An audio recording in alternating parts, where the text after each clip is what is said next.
ಜೈ ಶ್ರೀರಾಮ್. ಸ್ನೇಹಿತರೆ, ನಿನ್ನೆ ಮೊನ್ನೆಯಿಂದ ಅಂತೂ ಎಲ್ಲ ಸೋಷಿಯಲ್ ಮೀಡಿಯಾಗಳಲ್ಲೂ ಒಂದೇ ವಾದ. ಎಮ್-ಎಲ್-ಎ ಮಕ್ಕಳುಗಳನ್ನ ಆರ್-ಎಸ್-ಎಸ್‌ಗೆ ಕಳಿಸಿ. ಆರ್-ಎಸ್-ಎಸ್ ಒಂದು ಸೇವೆ ಮಾಡಕ್ಕೆ ಹೋದ್ರೆ ನಿಮ್ಮ ಮೇಲೆ ಕೇಸ್ ಆದರೆ, ಪ್ರಕರಣಗಳಾದ್ರೆ ನಿಮ್ಮನ್ನ ಬಿಡಿಸೋರಿಲ್ಲ. ಈ ಒಂದು ವಿತಂಡವಾದ ಇದೆಯಲ್ಲ, ಇದ್ರ ಬಗ್ಗೆ ಒಂದು ಸಣ್ಣ ಒಂದು ಮಾಹಿತಿ ಕೊಡಕ್ಕೆ ನಾನು ಬಯಸ್ತೇನೆ. ಈಗ ನಾವೆಲ್ಲವೂ ಸಂಘ ಪರಿವಾರದಿಂದ ಬಂದಂತವ್ರು. ಸೇವೆ ಎಂಬ ಯಜ್ಞದಲ್ಲಿ ಸಮಿತೆಯಂತೆ ಉರಿಯುವ ಅನ್ನೋ ಒಂದು ಪದದ ಅರ್ಥ ಅರ್ಥ ಮಾಡಿಕೊಂಡು ಈ ಒಂದು ಹೋರಾಟಕ್ಕೆ ಕಾಲಿಟ್ಟುವಂಥವ್ರು. ಸ್ನೇಹಿತರೆ, ನಾನು ತಮಗೆ ಹೇಳಕ್ ಬಯಸ್ತೇನೆ, ಯಾರೋ ಮಾತು ಕೇಳ್ಕೊಂಡು ನೀವು ಹೋರಾಟಕ್ಕೆ ಬರಬೇಡ್ರಿ. ಈ ಈ ಭಾರತಾಂಬೆಯ ಒಂದು ಪುಣ್ಯ ಭೂಮಿಯಲ್ಲಿ ನಾವು ಹುಟ್ಟಿದೀವಿ.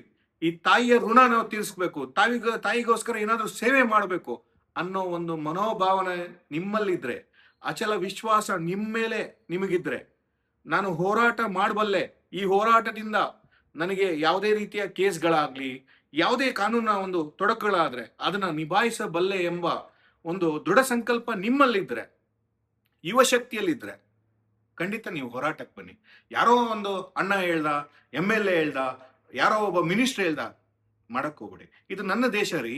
ನಾನು ಯಾಕೆ ಎಮ್-ಎಲ್-ಎ ಮಗ ಬಂದು ನನ್ನ ದೇಶನ ಕಾಯ್ಲಿ, ಎಮ್-ಎಲ್-ಎ ಮಗ ಬಂದು ದೇಶ ಸೇವೆ ಮಾಡ್ಲಿ ಅಂತ ನಾನು ಯಾಕೆ ಎಕ್ಸ್ಪೆಕ್ಟ್ ಮಾಡ್ಬೇಕು? ಇದು ನನ್ನ ದೇಶ ರೀ. ನನ್ನ ದೇಶಕ್ಕೆ ನನ್ನ ಸೇವೆ ಏನು? ನಾನು ಸೇವೆ ಮಾಡಬೇಕು. ಇದು ನನ್ನ ಭೂಮಿ ತಾಯಿ. ಈ ತಾಯಿ ಋಣ ನಾನು ತೀರಿಸ್ಬೇಕು. ಎಳ್ಳಷ್ಟಾದ್ರೂ ತೀರಿಸ್ಬೇಕು. ನನಗೆ ನೋಡಿ, ಕೆಲವೊಬ್ರು ಒಂದು ದೇವಸ್ಥಾನಗಳಲ್ಲಿ ಸ್ವಚ್ಛತೆ ಕಾರ್ಯಕ್ರಮ ಮಾಡೋ ಮುಖೇನ ಅವರು ಸೇವೆಯನ್ನು ಮಾಡ್ತಾರೆ. ಕೆಲವರು ಒಂದು ಪ್ರಬಲವಾಗಿರುವಂತವ್ರು ಬಡವರಿಗೆ ದಾನ ಧರ್ಮ ಮಾಡಿಕೊಂಡು ಸೇವೆ ಮಾಡ್ತಾರೆ. ಇನ್ನು ಕೆಲವರು ಏನೂ ಆಗಲ್ವಾ, ಈ ಒಂದು ತಾಯಿ ಭೂಮಿಯಲ್ಲಿ ಒಂದು ಗಿಡ ಮರಗಳನ್ನ ನೆಟ್ಟು ಈ ಪ್ರಕೃತಿಗೆ ಏನಾದ್ರೂ ಕೊಡುಗೆ ಕೊಡ್ಬೇಕ್ರಿ. ನಾವು ಹುಟ್ಟಿದ ಮೇಲೆ, ಈ ನೆಲದಲ್ಲಿ ಹುಟ್ಟಿದ ಮೇಲೆ ಈ ದೇಶಕ್ಕೆ ಕಿಂಚಿತ್ತಾದ್ರೂ ಸೇವೆ ಮಾಡಲೇಬೇಕು. ಇದು ನಮ್ಮ ದೇಶದ ಒಂದು ಆಚಾರ ವಿಚಾರ ರೀ. ನಾವು ಈ ದೇಶದಲ್ಲಿ ಹುಟ್ಟಿದ ಮೇಲೆ ಈ ದೇಶಕ್ಕೆ ಏನಾದ್ರು ಸೇವೆ ಮಾಡಬೇಕು ಅಂತ ಅನ್ನೋ ಒಂದು ಮನೋಭಾವನೆ ನಮ್ಮಲ್ಲಿರಬೇಕು. ಯಾರೋ ಒಬ್ರು ಮಾತು ಕೇಳ್ಕೊಂಡು ನಾನು ಬರ್ತೀನಿ ಅಂತಿಲ್ಲ. ಮತ್ತೆ ಇನ್ನು ಪಾಪ ಕೆಲವರು ನನ್ನ ಆತ್ಮೀಯ ಹಿಂದೂ ಬಾಂಧವರೇ ಅವ್ರಿಗಾಗಿರೋ ನೋವುಗಳನ್ನ ಹೇಳ್ಕೊಳ್ತಾರೆ. ಅದು ತಪ್ಪೇನಲ್ಲ. ನಮ್ಮಲ್ಲೂ ಒಂದಷ್ಟು ಒಡಕುಗಳಿದೆ. ಯಾಕಂದ್ರೆ ಕೆಲವೊಂದು ಸಂದರ್ಭದಲ್ಲಿ ನೋಡಿ, ಇವತ್ತು ಆ ಏನದು ಡಿಜೆ ಹಳ್ಳಿ, ಕೆಜೆ ಹಳ್ಳಿ ಪ್ರಕರಣಗಳಾದಾಗ ನಿಮ್ಮ ಸ್ಟೇಷನ್ಗಳಿಗೆ ಬೆಂಕಿ ಹಾಕ್ತಾರೆ. ಆದ್ರೆ ಆ ಪ್ರಕರಣಗಳನ್ನ ಹಿಂದೆ ತೆಗಿತಾರೆ. ನಮ್ಮಲ್ಲಿ ಒಂದು ಆತರ ಒಂದು ವ್ಯಕ್ತಿತ್ವ ಇರುವಂತವ್ರು, ಈಗ ಎಕ್ಸಾಂಪಲ್ ಕೊಡಕ್ ಹೋದ್ರೆ ಮಹೇಶ್ ವಿಕ್ರಮ್ ಹೆಗಡೆ. ನಾನು ನೋಡಿರೋ ಪ್ರಕಾರ ಕರ್ನಾಟಕದಲ್ಲಿ ಒಂದು ಆ ವ್ಯಕ್ತಿನ ನಂಬಿ ಎಂತ ಹೋರಾಟಕ್ಕೆ ಬೇಕಾದ್ರೆ ಕೈ ಇಡ್ಬೋದು. ಯಾಕಂದ್ರೆ ಆ ವ್ಯಕ್ತಿ ಜೀವಂತ ಇರುವಾಗ್ಲೂ ಅಷ್ಟೇ ಬೆಂಬಲ ಕೊಡ್ತಾರೆ.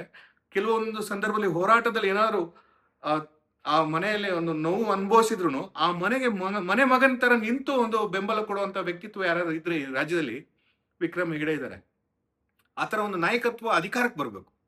ಪಾಪ ಅವ್ರೆಲ್ಲೋ ಒಂದು ಕಡೆ ಅವ್ರು ದುಡಿಯುವಂತ ದುಡಿಮೆಯಿಂದ ಇಲ್ಲ ಸಾರ್ವಜನಿಕರ ಹತ್ರ ಏನಾದ್ರೂ ಒಂದು ಫಂಡ್ಗಳನ್ನ ಕಲೆಕ್ಟ್ ಮಾಡಿ ಕೊಡುವಂಥದ್ದಿದೆ. ಆದ್ರೆ ಅದೇ ವ್ಯಕ್ತಿ ಅಧಿಕಾರಕ್ಕೆ ಬಂದ್ರೆ ಒಂದು ಹೋರಾಟದಲ್ಲಿ ಈ ದೇಶ ಧರ್ಮ ಅಂತ ಹೋರಾಡುವಂತ ಯುವಕರಿಗೆ ಒಂದು ನೂರಾನೇ ಬಲ ಬರ್ಬೋದು. ಹೋರಾಟಗಾರರು ಇನ್ನೂ ಹೆಚ್ಚಾಗಿ ಬರ್ಬೋದು. ಮತ್ತೆ ಈ ಏನು ಪದಗಳಿದೆಯಲ್ಲ, ಕೆಲವೊಂದು ಅಜೆಂಡಾ ಹೇಳ್ತಾರಲ್ಲ, ನೀವು ದೇಶ ಸೇವೆ ಅಂತ ಹೋದ್ರೆ ನಿಮ್ಮನ್ನು ಬಿಡ್ಸಕ್ ಯಾರು ಬರಲ್ಲ, ನಿಮ್ಮ ಹಿಂದೆ ಯಾರು ಇಲ್ಲ, ಈ ಒಂದು ಮಾತು ಬರುತ್ತಲ್ಲ, ಇದಕ್ಕೆಲ್ಲ ಕಡಿವಾಣ ಅಂತ ವ್ಯಕ್ತಿಗಳಿಂದ ಹಾಕ್ಬೋದು. ಈಗ ಅದರಲ್ಲೂ ಅಷ್ಟೇ, ನಾನು ಕಟ್ಟಿರುವಂತ ಸಾಮ್ರಾಜ್ಯ ದೇಶಕ್ಕೋಸ್ಕರ ಹೋರಾಡಿ ಒಂದು ಸೆರೆವಾಸ ಅನುಭವಿಸ್ದೆ. ಅವಾಗ ನನಗೂ ಆರ್ಥಿಕವಾಗಿ ತೊಂದರೆಗಳಾಯ್ತು, ಪೊಲೀಸ್ ಇಲಾಖೆಗಳಿಂದ ತೊಂದರೆ ಆಯ್ತು. ಹಂಗಂತ ನಾನು ಯಾವತ್ತೂ ಹೋರಾಟದಿಂದ ಹಿಂದೆ ಸರಿದಿಲ್ಲ. ಇವತ್ತು ಹೋರಾಟ ಮಾಡ್ತೀನಿ, ಇನ್ನು ಮುಂದಿನ ದಿನಗಳಲ್ಲೂ ಹೋರಾಟ ಮಾಡ್ತೀನಿ. ಹೋರಾಟ ಅನ್ನೋದು ನನ್ನ ರಕ್ತಗತವಾಗಿ ಬಂದಿರುವಂಥದ್ದು. ಈ ದೇಶ ನಂದು ರೀ.